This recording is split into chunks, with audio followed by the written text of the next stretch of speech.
Welcome to Faith Vocals. My name is Faith.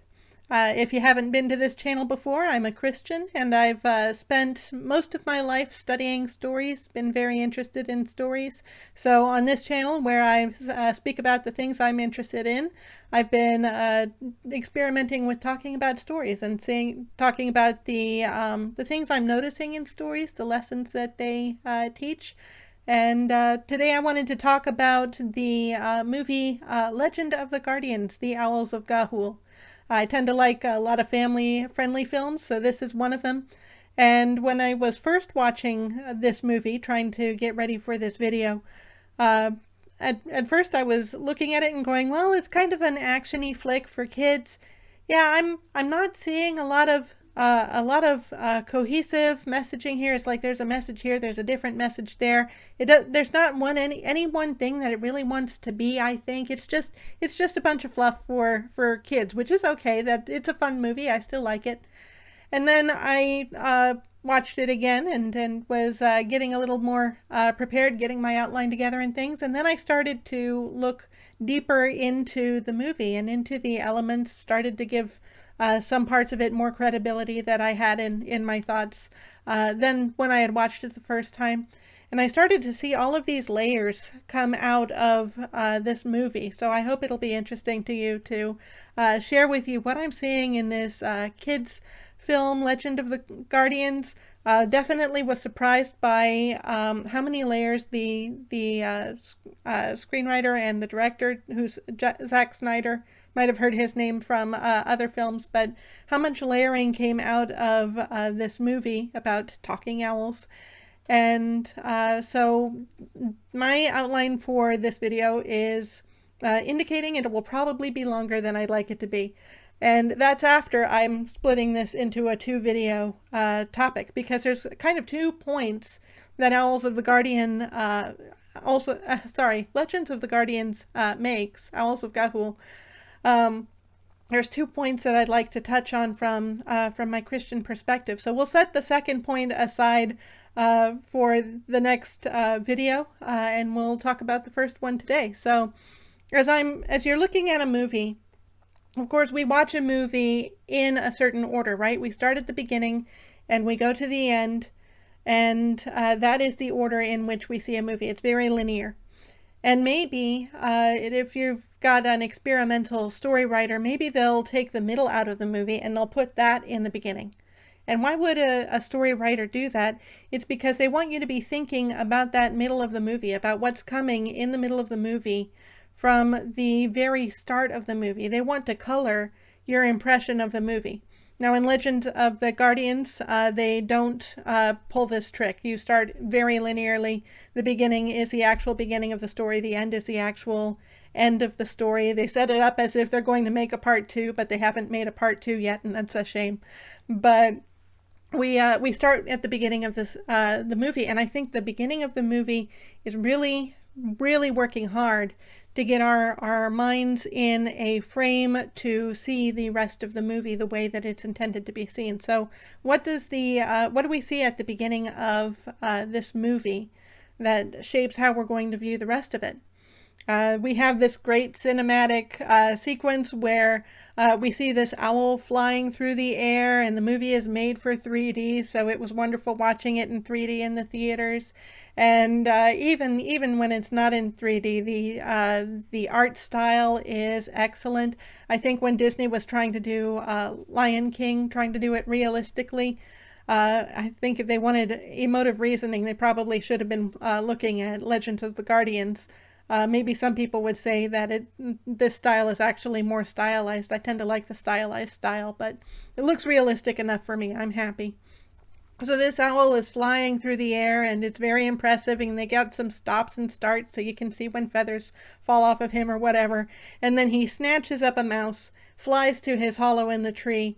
And what do we see in this hollow in the tree? He's got his son, Soren, is playing Battle of the Ice Claws with the little owlet Eglantine, his sister, and his brother Clud is looking on. And Soren and Eglantine are having fun. Soren is playing his hero, Lies of Kiel. Eglantine is playing the evil Metalbeak, and Clud is just so tired of this story. He's so disgusted with this game. It's all a waste of time. And so as he's complaining to his father about how tired he is of the stories, his father makes the point stories are our history, our culture. We learn from them. And Clud asks him, have you ever seen a guardian?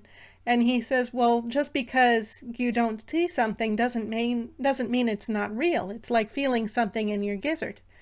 And so that's kind of the 2 points that I want to address. We're going to talk about stories and what stories have to do with anything in this video, and we'll address gizzards and whether they're relevant for humans in the next video. So we'll set that one aside and we'll talk about stories right now. So in this initial scene that's setting us up to view the whole movie, Clud is not on board with stories, doesn't see the importance of the stories. Obviously, he hasn't seen a guardian, so they're not of importance to him. He tells his brother Soren, who's the hero of the movie, he tells Soren, I think Da has filled your head with stories and dreams, and he's very dismissive of it. And Soren is of the opinion there's nothing wrong with dreams. So what I think is interesting here is how Clud is equating these two things. He's equating stories and dreams. They're the same thing to him. So I wanted to take a moment and look at why these two things would be the same. Now, the way that the movie sets up stories, the main story in the movie, the one that fills Soren's dreams, is this story, The Battle of the Ice Claws, about his hero, Lies of Kiel, and the Guardians, who are all about virtue. They're going to strengthen the weak, to mend the broken, and to vanquish the evil. And that's their oath. That's their way of life. That's their code of honor. And that speaks to Soren. So he loves this story. He's all wrapped up in this story about some event, some epic battle that happened in the past. And Clud is dismissive. And also Clud would be dismissive of dreams. He says, I have my dreams while I'm asleep. So what's the similarity between story and dreams? Well, the dreams that Soren has, by the way, are of meeting the Guardians, of seeing Lies of Kiel, and of becoming a guardian himself. Not that he could expect to do that in his lifetime, but why not aspire to something like that? So these dreams that Soren has are aspirations, right? So you've got stories, which are something that happened in the past that you've never seen. When you tell a story to someone, you're imparting this account to someone who hasn't seen what it is that you're relating to them.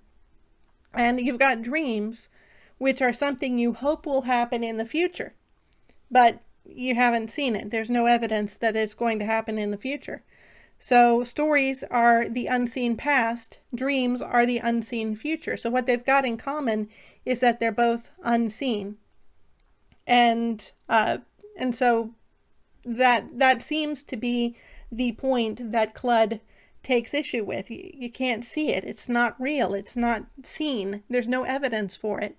And that seems to be the position he's in. So if Clud knew he was in a movie, obviously he doesn't know that he's in a movie, I think he would have us believe that this movie is about, should you have dreams or should you not have dreams? Now, as we watch Clud through this story, it becomes apparent that Clud has his own dreams. Like the next scene is when they are going branching with their father Noctis, with their Da, and Noctis takes them on branches outside the tree so that they can stretch their wings and get used to flying from branch to branch. And Clud is very excited about the prospect of branching, and he's sure he's going to be the best, because he tells Noctis, Tytos are best at everything. A Tyto is the name for barn owl, which is the kind of owls that Soren, Noctis, and Clud are. And I'm going to be the best flyer because Tytos are best at everything. And Noctis doesn't really give him credence for that, because Clud really is not a great flyer, especially in his initial attempts. Now, Soren is a natural. Soren goes from one branch to another in a very smooth motion, owl silent, and no problem at all. First try. He's a natural. Clud, as he's going from one branch to the other, he's unstable. He's fighting the whatever he's supposed to be gliding on. It doesn't appear that there's any wind. He does manage to get to the branch, but Clud is a clod about the process, very clumsy about flying. And so Soren tries to help him out with the skills he needs in order to make the flight. Soren says, what helps me is I visualize the branch that I'm going to. So we see that what Soren has as an advantage is that Soren is a forward thinker. Soren is able to see ahead what he needs to do. But Clud is not seeing ahead. Clud is focused. I would say Clud is pretty in the moment, which in our modern culture tends to be seen as a virtue. But the problem is Clud is not focusing on where he's going. He's focusing on where he is. And where he is hanging in the middle of the air trying to get a grasp of it. And so he has to focus on the minutia of flying, whereas Soren is just trusting the air current to get him there. But the point behind this whole branching scene that I wanted to mention is Clud's dream of being the best, of being the strongest. He's a Taito. Taitos are supposed to be the best. This is a future thing. Clud is currently not the best, as we can tell from his flying. And so Clud has a unseen future that he's hoping for also. So Clud is a dreamer also, whether he realizes it or not. And so we don't have a story here about should you have dreams or should you not have dreams. We have a story here of what should your dreams be. And I'm going to take a glance at my notes. I think I've covered pretty far in my outline without needing to take this to get a hint. I look forward to someday being able to get things edited. I've been preparing to do some editing with these videos. I still have to figure out the schedule, and then I'll be able to cut out things like this where I'm checking on my notes. So we see that the story is about where our dreams should be, and now Soren, he embraces his dreamer's side. That's what gives him his foresight. The dreams are a part of him in essence, where he sees that branch, he dreams of getting to that branch, and then he finds himself there because he's taken the leap. With Clud, he doesn't embrace his dreaming nature, and as I pointed out, that gives him trouble in the moment when it comes to flying. And I mentioned the branching. Okay. The other difference between Soren and Clud, definitely Soren has his heart wrapped around the guardians of Gahul, which winds up being very important, by the way, in case you haven't seen the movie. Gahul is a tree where the guardians live, a far off tree. And then Clud is obviously in disbelief about the guardians. He's not going to put his faith into something he's not seen, except he does put his faith in his own greatness, which I guess he probably infers from watching his dad, but he definitely hasn't seen his own greatness himself. So that is the normal world of the story. This is where Soren and Clud come from, and I'd suggest that in the frame of the movie, this is a world of the truth. Noctis is teaching his kids about story and about using your gizzard, about faith, essentially, because they're believing things that they did not see from the past, and they're dreaming in things that they did not see cannot see in the future. And these are life lessons that help Soren in the future. Unfortunately, Clud chooses to reject these life lessons. And by the way, I will give spoilers in the movie. I recognize that was a light one. So beware as we go forward here. And so this is the normal world. And then we hit our first plot point, which is the point where Soren and Clud are kidnapped. They're taken away from the normal world, away from their nest, and they're taken to this place called St. Aegelius. From what I understand in the books, it was originally a kind of orphanage. It seems like the books that the movies are based on have been condensed so that there's also this group called the Pure Ones. I've not read the books myself, but from what I understand, it's like several different antagonists are combined into one idea. So now the pure ones are in charge of this place called Saint Aegelius, and they're kidnapping young owls to this place. And these young owlets are who are too young to fly at the time that they're brought to Saint Aegelius. They're told, your parents and families have abandoned you, and now you are here, and we will take care of you. We will assign you to different duties in keeping with your strengths and your station, and this is your lot from now on. And St. Aegelius is a really barren place. There's not a tree anywhere to be seen.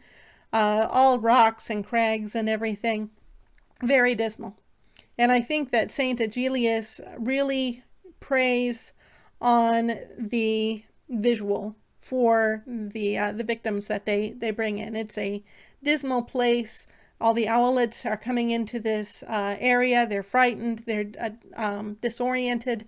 They're confused. And they're being told, you're here because your parents abandoned you. And now Clud has a choice. I said Soren was the focus of the movie, but I'm kind of watching Clud because I think he gives us an interesting look at the conflict here. Clud has a choice to side with Soren, who is taking a principled position, saying, no, we need to go back to our families, send us back to our families. I refuse to accept my lot here. He refuses to just give in to the narrative that the owls of St. Aegelius, the pure ones, want him to buy into. And then he's making sure, of course, that Clud is okay, which then turns the pure one's attention. There's one named Naira, who's second in command there, I'll say for the moment. She turns her attention on Clud and gives him the choice. Do you want to go and be punished, essentially, with your brother to be a picker? Or would you like to accept your position here? And Clud knows he'll be in trouble if he takes a principled stance of going with Soren.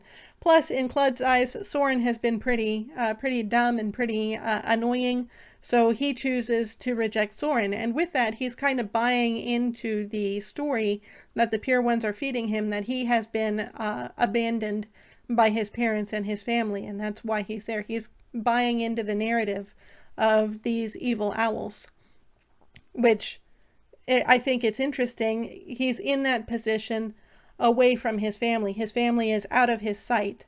And since he takes this position of what's unseen is not real, it seems to fit in with his character that now that his family is out of sight, well, they don't have to be real. He can do what he feels like he needs to in the moment. The story that these pure ones are feeding him is more real than his family. And so he's going to buy into the story. And the Naira sees this, the second in command owl sees this, and she praises him and says they're going to make him into a soldier, which appears to be much better than a picker. So now we follow Soren to his lot as a picker, and the first night that he spends there at St. Aegelius, he and a friend of his that he finds, Gylfi, go through this process of being moon-blinked. And Gylfi has recognizes the concept. She knows what's happening. She knows it's bad. That she tells Soren, don't look at the moon and fall asleep like the owls around here are telling you. That's going to do you harm. And that owls in the desert will sometimes fall asleep under the moon, and then when they wake up, they've forgotten who they are. So that's interesting. That's kind of a interesting device for this plot, an interesting trick for these evil owls to play. What is the purpose of this? Well, Soren and Gylfi resist this process. They only pretend to be asleep. They don't fall asleep under the moon. And when they wake up, sure enough, all of the other owlets around them seem to have lost their sense of self. They're now kind of almost zombie-like. They're following orders and not thinking of anything but following the orders, whereas Soren and Gylfi have made the agreement they're going to try to escape from this place. They can't fly yet, but they're going to try to fly. This is Soren's idea. They're going to try to fly whenever they get a chance, and someday they'll be able to fly away and get help. So what's the difference between Soren and Gylfi and the other owlets who have been moonblinked? Well, Soren and Gylfi are able to dream. They're able to think about the future. They're able to plot their mistake, where all of these other owlets who have lost their sense of self because they're moonblinked can no longer dream. And so the pure ones are very firmly following the theme that has been set up for us in the beginning of the movie, where our dreams give us strength. And what is a dream? It is looking forward into the future for something that's unseen. It is putting our faith in something that is unseen. So because Soren and Gylfi are not moonblinked, they're able to look forward to a future where they can escape, and they're able to put their effort into that future. They're able to put their faith in that future. And so they resist the effect of the pure ones trying to get control over them. So Soren and Gylfi meet an owl named Grimble. He is one of the, they thought he was a pure one. He is not one of the Tytos. One of the messages that the pure ones teach is that Tytos, barn owls, like I said, like Soren is, like Clud is, like Naira is, Tytos are supreme. Tytos are the highest and best owls, and everyone else deserves a lower station because Tytos are supreme. So a very Tyto supremacist philosophy. Now Grimble is not a Tyto.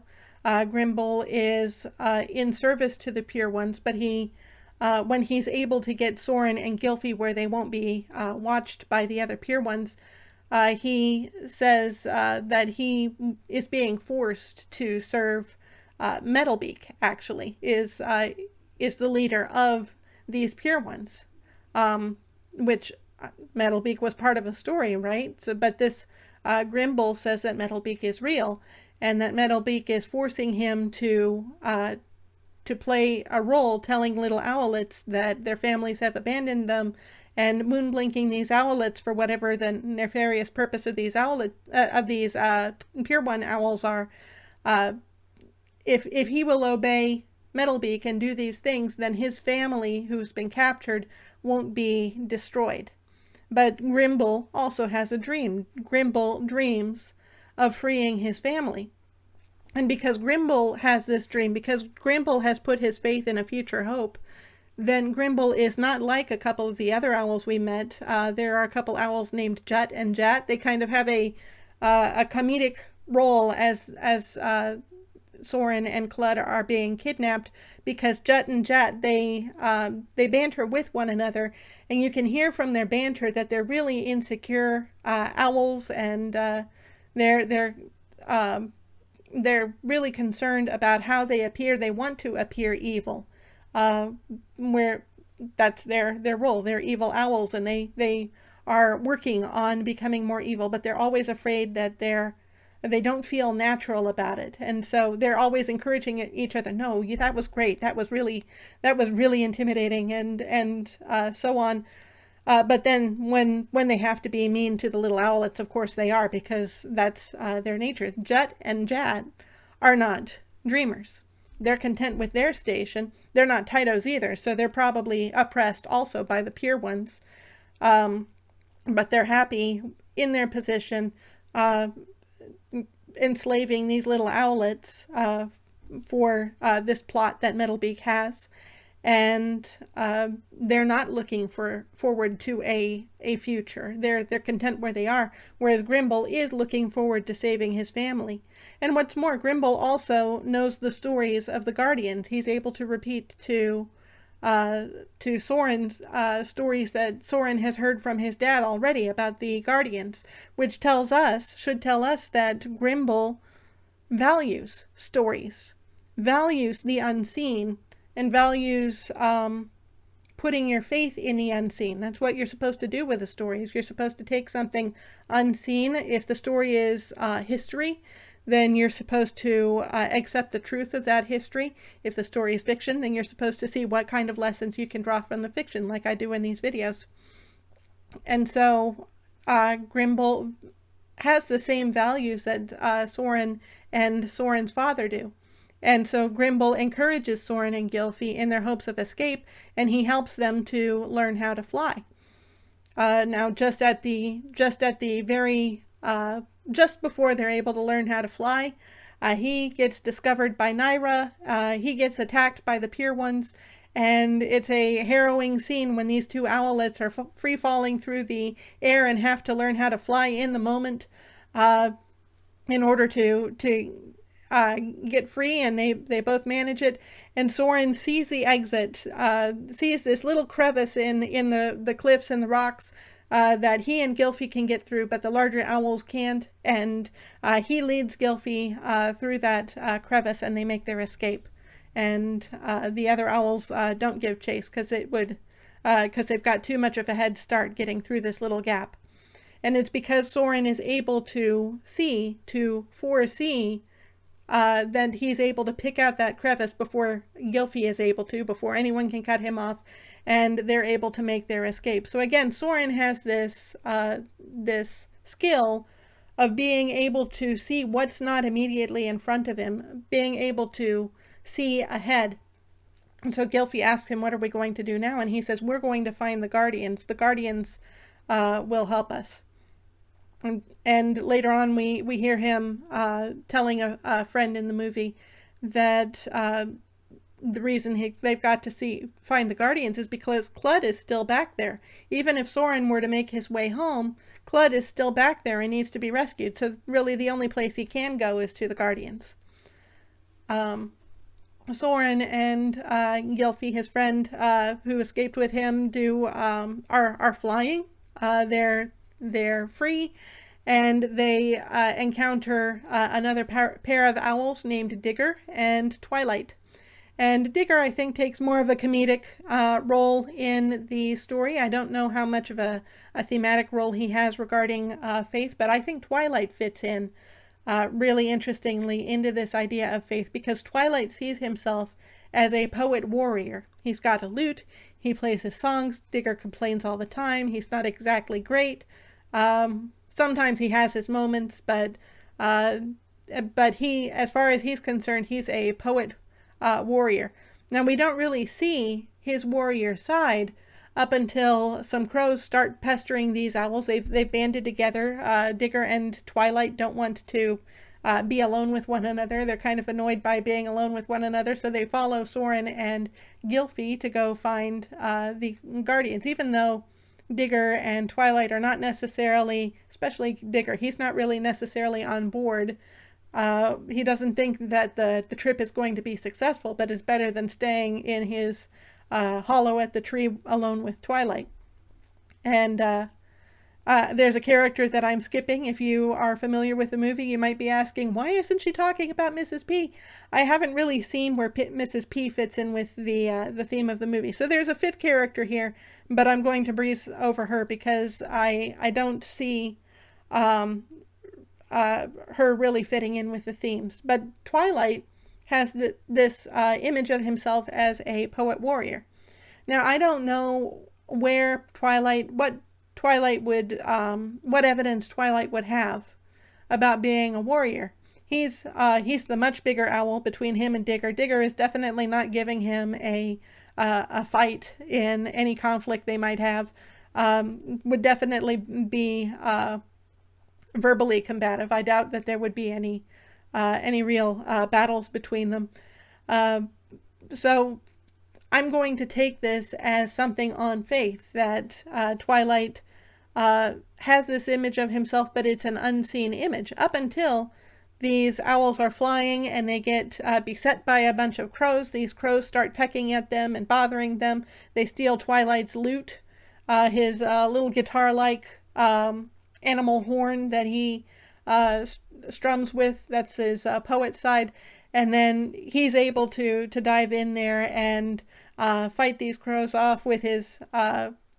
he flings Soren into the battle, which goes to show how naturally proficient Soren is with flying. And that's the first time that we see anything about Twilight being a warrior. I would suspect it's the first time Twilight has seen that he is actually a warrior. He has just put so much faith in this dream of his of being a poet warrior that he naturally takes on the mantle when the situation calls for it, which is great. And so these crows actually don't intend any harm. They're trying to direct these owls toward a certain rock on which lives a echidna who is done up in blue paints, and he uses a staff, looks very Rafiki, very shamanistic, and he tells these owls that their coming was foretold. And everything they say about himself, yes, 'twas foretold, and even when Gylfi is going, I don't really believe this. He says, yes, your coming was foretold. Now, what can I do for you? And she says, shouldn't you know that? And he says, 'twas foretold there would be a doubter. That's his shtick, is that their coming was foretold. But again, it's on theme. This idea of being able to see beyond what's in front of you, beyond what's physically there, and into the future. This echidna fully embodies this reality. And as they're talking to the echidna, Soren realizes this echidna was actually foretold in his father's stories. His father said something about being guided by the spines of the echidna, and so he asked the echidna to point out the way to the tree of Gahul, and the echidna is able to point out which constellations they can follow, and Gylfi is happens to be very good at following constellations, and so they're able to proceed. Finally, oh, and by the way, he's as these owls are leaving, he calls after them and says, when you're feeling faint of heart, and a slew of other things, but basically when you're feeling like you can go no further, you're halfway there. And Digger, of course, mishears him, being the comedic character that none of the others could really hear him. And what did he say? Digger says, "We're halfway there." And of course that sets them up. They're flying into the mists and into a storm. No, it's not until they are at their worst that they're halfway there, according to the echidna. But again, this follows with the theme. The echidna is saying, don't trust how you feel in the moment. When you're feeling at your worst, think forward to what's ahead. You're halfway there. And fortunately, the owls are rescued by some of the guardians. And at the very midpoint, so this is a significant point in the story, they finally reach the tree of Gahul. Now, what used to be a myth is now real before them, and now they are face to face with the guardians that Soren used to have only in legend, and all of his dreams and stories are coming real. So it's this big moment. The midpoint is always when the characters have gone from reacting to whatever trouble has set their story starting. Soren and his friends have only hoped that they could possibly find any help. They're stumbling along the beginning of the story, and now they get to this tree. But before they can go any further, they have to share their information with the guardians. Soren has to explain to them what's happening and how his brother is enslaved by these pure ones, and how he and Gylfi and so many owlets are enslaved, and they need the guardians' help. And so the guardians hold this hearing to listen to Soren, and some of them say, well, he can't possibly be lying. Look at how exhausted they are and how far they've come. They couldn't have come this far just for a lie. But there's one owl who says, listen, Metalbeak is a myth. How can we believe what these owlets are saying? It sounds too preposterous to believe. So the point of this hearing is then, will the guardians accept the story that Soren is bringing to them? And Soren says, I don't have any proof of what happened. What I'm saying, I don't have any proof that that's true, but I didn't have any proof that you were true. And yet here you are. And so that encourages the leader of the guardians, Boron, to give him some some credibility. He accepts what Soren is saying. He tells the doubting owl Alamir to go and fly with some owls and check out this location that Soren has spoken of, and whether Soren's story is true. So he believes Soren, but he's also checking to see if there's evidence behind it, which I think is a wise position to take. But again, this hearing at the very middle of the story is very thematic in that do you put your faith in an unseen past in this story? Going to take a moment and get myself back on track here. Alamir flies off to see what's going on with the Pure Ones and whether Soren's story is true. And Soren, meanwhile, is training at the tree. They're training Soren and his friends to be warriors and navigators. They're training them in all of these skills that would be useful if they were going to be guardians one day. And Soren meets an older owl named Easelrib, and most of the other young owls at the tree are dismissive of Easelrib. He's an old little screech owl, not very impressive, not very good looking. He has a scar through one eye. It's and it has some weird grooming habits. So he's not one to get most owls' notice. If he only gets the notice of Soren and his group because he's so odd. But Easelrib also seems to be an archivist. He has a book that is the actual story of the Battle of the Ice Claws. And so Soren gets to read this book, and the story takes this, the Legend of the Guardian story takes an interesting turn here, because as Soren is reading the Battle of the Ice Claws from the book, it is very different than the story that his Da told him back at home. Da made the Battle of the Ice Claws seem so glorious and heroic, and Lies of Kiel was this great hero, and yet it doesn't look anything like that as he's reading the actual historical account of all of the tragedy that came out of the Battle of the Ice Claws. And so Soren has to grapple with, he's got this one story that his Da told him, and yet he's got this other story that seems to contradict what his Da told him, and which one should he believe? And then I'm going to skip some stuff that I'm going to talk about next week as I get to part 2. But later on he has a conversation with Easelrib, and he discovers, spoiler, that Easelrib is actually the Lies of Kiel that Soren has always believed in. And we saw in the beginning of the story, we got to kind of flash into Soren's imagination. He had this imagination that Lies of Kiel was this great Tyto barn owl with armor and special battle claws and the moon rising behind him. And no, that's not what he sees in front of him. He sees a little screech owl with a scar through his eyes and unkempt feathers. And Easelrib tells him this is what happens when you've been through war. It's not beautiful. It's not glorious. It's not even heroic. It's just doing the right thing again and again. And so now Soren has this story that his father has told him, this story that has coalesced in his mind. And then he's got the reality in front of him that is nothing like the story.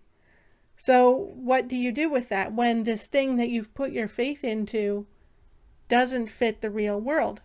And I think this is where we can go back to Clud. Well, we'll get to that in a bit, because what I'm talking about actually takes place toward the end of the story, so I won't get ahead of ourselves just yet. Alamir has gone to check out what the Pure Ones are up to, and he comes back without the owls that flew in. They apparently were defeated, but of course we saw that they were tricked, and Alamir has come back with these 2 owlets, and one of the owlets happens to be Soren's sister Eglantine, Clud, told the Pure Ones about his sister, they brought Eglantine to St. Agellius, and yet Eglantine is moonblinked. They had her moonblinked. And so she is now at the tree of Gahul, and she is basically comatose in this moonblinked state. Meanwhile, the owls of the tree now know, because of Alamir, that they need to go into battle. And so they're arming up. Soren wants to arm up too. He wants to help, and Easelrib tells him, no, you stay here and take care of your sister. So they all go to battle, and Soren stays behind with his friends and is with his sister Eglantine, and he says, I wish you could see this place. It's the tree of Gahul. It's all real. Dad's stories are all real. And as he's telling her this, she must be hearing what he's saying, and she remembers these stories that Da told them, and she starts to come too. And she tells Soren, I was not rescued. Clud gave me to the owl who brought me here. Of course, the owl who brought her here was Alomir. So if Alomir was given by Clud, who is in league with the Pure Ones, then Soren at first doesn't believe her. No, Alomir is one of the guardians. There must be something wrong. But then he starts to realize Alomir must be a traitor, which we get a hint of that earlier on in the movie. So Soren realizes Alomir is leading the other guardians into a trap. So he and his friends fly off to go and warn the guardians, or to rescue the guardians from this trap. And it's only because Soren is able to listen to Eglantine, and he's comparing her story with the story he had about the guardians all being noble. And he's saying these two don't fit. And he rejects his old dreams and his old story in favor of the truth in front of him, which he knows that that Eglantine wouldn't just make up a lie like that. So Alomir must be untrustworthy. They get to the St. Agellius. It is the final battle. We are now at the third plot point, pretty much the climax of the movie. And Soren rescues the owls. I'll explain more about the rescue next week. But while he's there, he has an opportunity to come face to face with Clud again. Clud is able to get Soren alone. Clud attacks Soren, gets him good at first. And then he's taunting Soren. He comes in again. Soren sees the angle he's coming from. And we see something in Soren's eyes change. We know that he is seeing, before Clud does it, he is seeing how Clud will attack. And so Soren is able to move his wing in the way and stop Clud's attack, and throws Clud off balance, is able to block that attack. Clud is basically not, doesn't have the upper hand from that point on. But Soren gets a chance to talk to Clud. How could you be with these owls? Don't you see what they're doing? They're enslaving young owlets. They're moonblinking them. How could you do this? And Clud repeats back the dreams that the Pure Ones have been feeding him, and then he's willingly accepted because they fit in with what he's already decided on himself, that Tytos are the best, and Tytos are supreme, and the strong will rule over the weak, and the broken will be put out of their misery, and honor is only weakness. And so we have this juxtaposition here. Clud saw what Soren saw. Clud saw that the owlets are being moonblinked and being made into pickers and being enslaved, but he never changes his mind. I made this point about the Sing movie and how important it is to be willing to change your perspective when you see that something you believe in is not true. Now, Soren has had opportunity several times to change his perspective when he's seen that things are not true, that battle is not glorious, and that his hero is not who he thought he was, and that there's a guardian who is a traitor. And so Soren has exemplified this value of humility, where he has been able to set aside what he thought was the truth in these stories and dreams, and he's been able to pick up what really was true. But Clud has not done this. Clud has allowed the pure ones to shape him in their image because he's been unwilling to let go of his own dreams of supremacy, not because he works hard on it like Soren does, not because he accepts good advice, but because he's a Taito and he's entitled to it. Alomir, by the way, the reason that Alomir betrays the Guardians, Alomir has a dream too. Alomir wants to rule the Western Kingdoms and the Tree of Ga'Hoole. Metalbeak can rule the East if he wants to, but he's promised Alomir the Western Kingdoms. And so Alomir has put his faith in Metalbeak to give him this boon that he's requested. And this promise that Metalbeak has made, but Metalbeak betrays him. Metalbeak turns on him.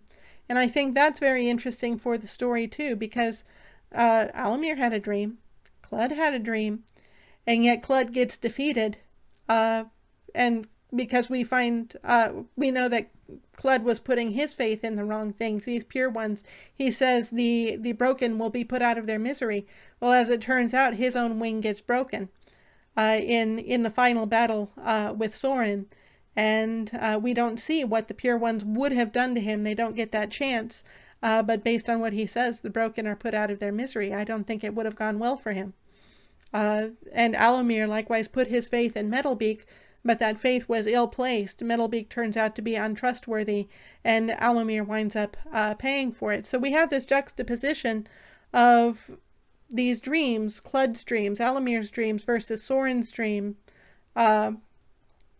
which there is definitely a dream that is more powerful. Soren's dream's based on the truth of the Guardians, and that shapes itself as it encounters the truth, versus these dreams that are based on lies.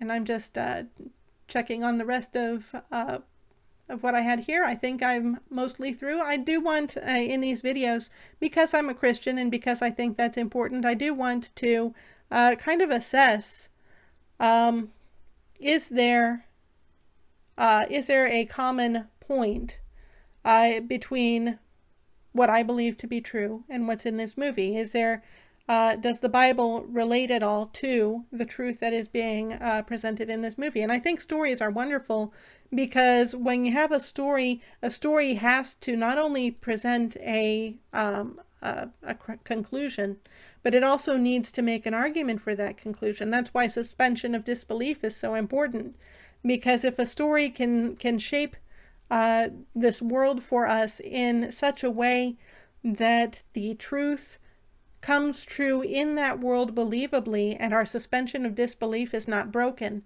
that is the story's argument. Yes, this message is true in a world, and that world is somewhat realistic. Otherwise, you would not believe the story. And so as I look at stories, okay, is that truth also found in the Bible? Is there any correlation in there? What does the Bible have to say about this? Now, I mentioned Sing. It was a video from a couple weeks back. In that one, I spoke about the Bible speaking about the fool. I think the main character in Sing is a fool. So if you're curious about that, you can head back there. I hope this video will be shorter than that one. But in this one, the theme we've been talking about is faith, about being able to see past what is physically in front of us to something that maybe we don't have the evidence for, other than say a story, an account. The fact that a story exists is evidence itself, because someone is telling the story. So there is a chance that that person is telling the truth, or is at least trying to convey the truth in a fictional story. So stories are not entirely without evidence, but we have to see how they're framed, and of course we have to check them against reality. The Bible also, it is the holy book of the Christian faith. So that word faith, again, turns out to be very important from the Christian perspective. And I wanted to share with you some of the things that the Bible says about faith. So here's our first verse. This is in the the 11th chapter of Hebrews. This whole chapter is known as the Hall of Faith. It speaks of heroes in the Bible and the faith that they had to exemplify in order to do God's will. But the verse I want to especially focus on right now is this first verse. It says, "Now faith is the assurance of things hoped for, the conviction of things not seen." So just like in Legend of the Guardians, we find that faith and sight seem to be I'm not necessarily going to say at odds with each other, but they don't seem to operate exactly within the same space. I'll have another point to make here. Faith is the conviction of things not seen, so and the assurance of things hoped for. Some versions of this verse say the evidence of things hoped for. So faith there is a relationship between faith and the reality of something that is yet unseen. We are trusting in the reality of that thing not seen. So the next passage that I wanted to show here is 2 Corinthians 5:7.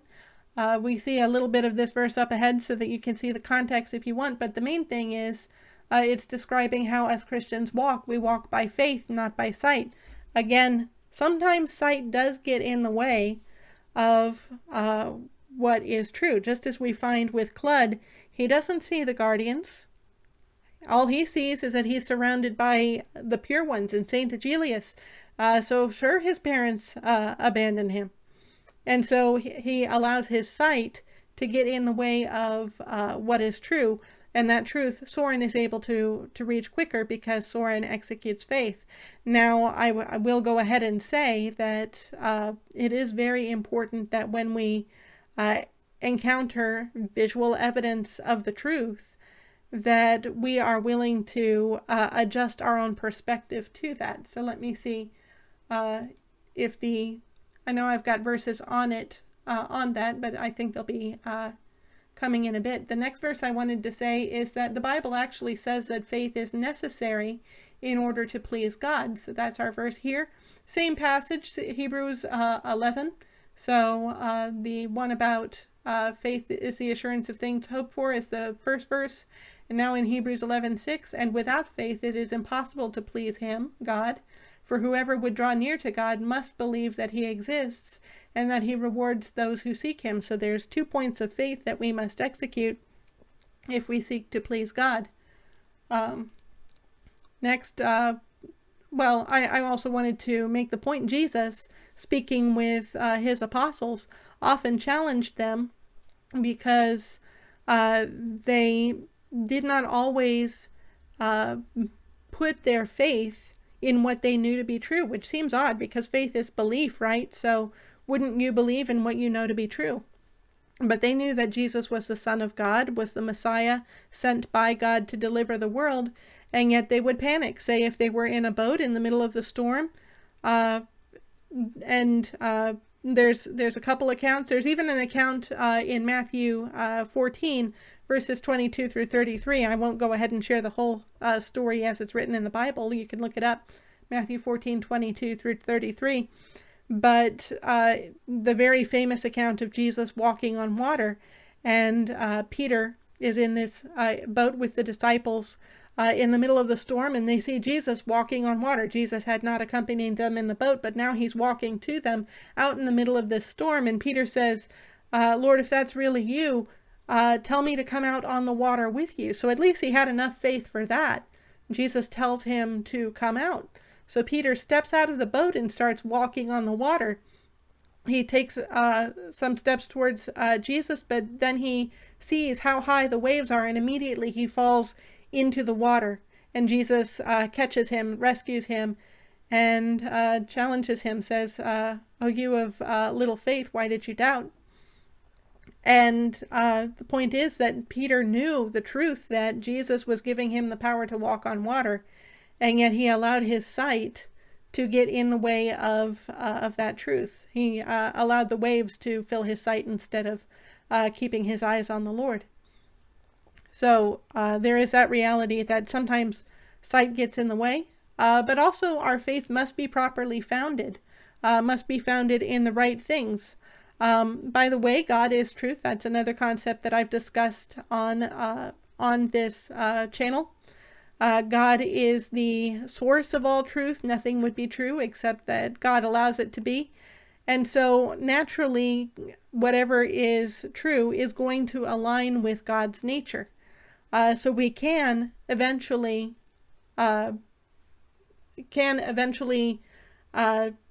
use sight in some cases to help us adjust our thinking to what is truer and more right. But sight, as I've pointed out, is not the only way to go, is not the only truth. Sometimes we must look past what seems true to us in the moment through our eyes and behave on faith. So a couple more verses about founding our faith properly, putting our faith in the proper things. In Isaiah 28, this is the word that the Lord gave to the prophet Isaiah for Israel. He says, "Therefore hear the word of the Lord, you scoffers who rule this people in Jerusalem. Because you have said, we have made a covenant with death and with Sheol," that is a Hebrew word for the grave. "We have an agreement. When the overwhelming whip passes through, it will not come to us. For we have made lies our refuge, and in falsehood we have taken shelter. So these people have put their faith in falsehood. Therefore thus says the Lord God, Behold, I am the one who has laid as a foundation in Zion a stone, a tested stone, a precious cornerstone of a sure foundation. Whoever believes will not be in haste." I just want to quickly check another version here because it feels like, okay, "He that believeth shall not make haste. And I will make justice the line and righteousness the plumb line," using construction terms here about the standard by which things are made straight. "And hail will sweep away the refuge of lies, and waters will overwhelm the shelter. Then your covenant with death will be annulled, and your agreement with Sheol will not stand. When the overwhelming scourge passes through, you will be beaten down by it. As often as it passes through, it will take you. For morning by morning it will pass through, by day and by night, and it will be a sheer terror to understand the message." So God is talking about these rulers, talking to these rulers who have put their faith in lies and in falsehood. And God says, "I have a tested stone, a solid stone." And later in the Bible, we find that Jesus is called the capstone. I believe this passage may be referring to the coming deliverer, Jesus, the Messiah. And God says, "I will sweep away the refuge of lies, and you will be overwhelmed. Your lies will not protect you." So these rulers have not put their faith in the proper thing, and so their dreams of being protected from the overwhelming scourge, the overwhelming whip, those dreams are for naught. One more passage.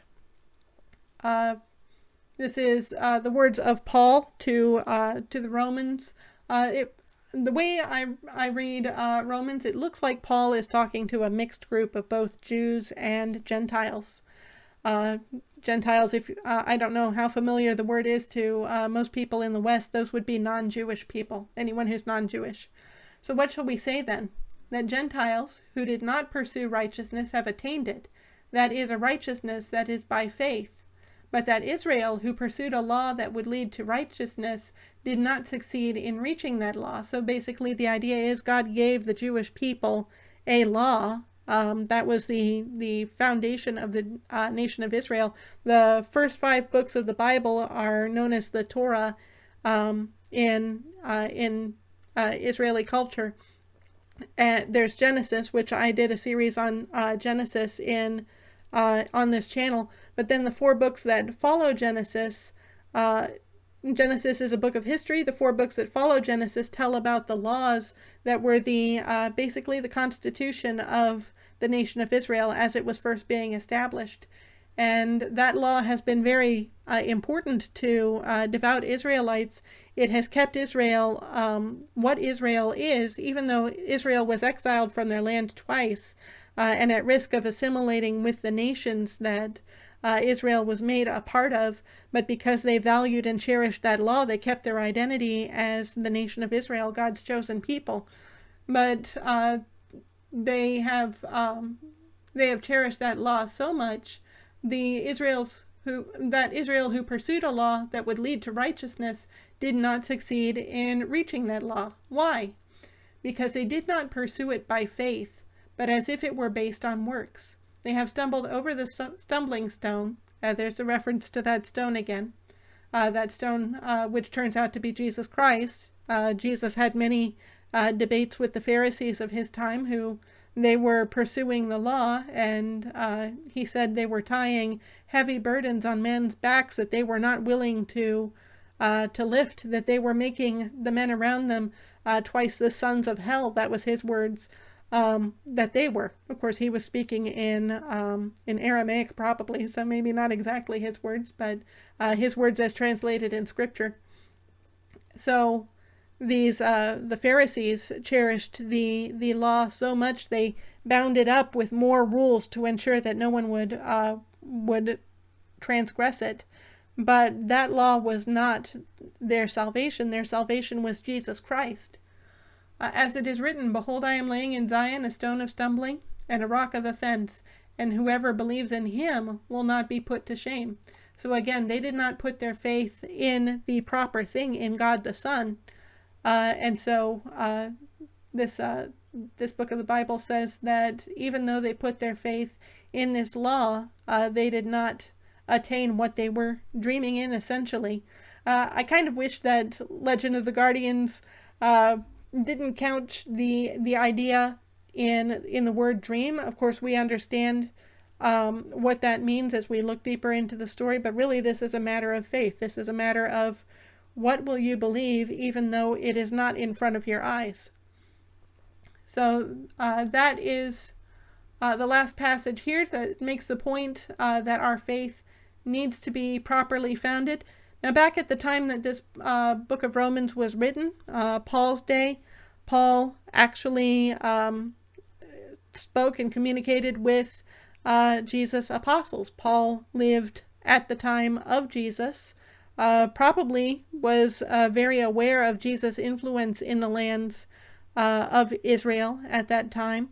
And so Paul, even though at the time of Jesus, he also was attached to the law to the point that he was willing to kill new believers in Jesus Christ. He was willing to send them to prison where they would eventually be put to death. He had the evidence that he needed, that Jesus truly was real. Jesus had been a physical presence, and Paul would have been able to trust his eyes, or at least his ears, about the account of Jesus and all that Jesus was doing, except that Paul was part of that group of the Pharisees that was pursuing the law and instead of the Savior. Later on, God caught Paul's attention, and Paul then traveled the world teaching the truth about who Jesus was, spreading that message to the Gentiles in nations where they were not able to see Jesus, and sharing the evidence of who Jesus was with them. So that was great. I really appreciate the Legends of the Guardians movie. I appreciate it more now that I've given it some study. I want to come back next week and discuss gizzards and whether gizzards are relevant to us human beings. Again, tied in with that concept of faith. So I think that'll be an interesting subject. God bless you.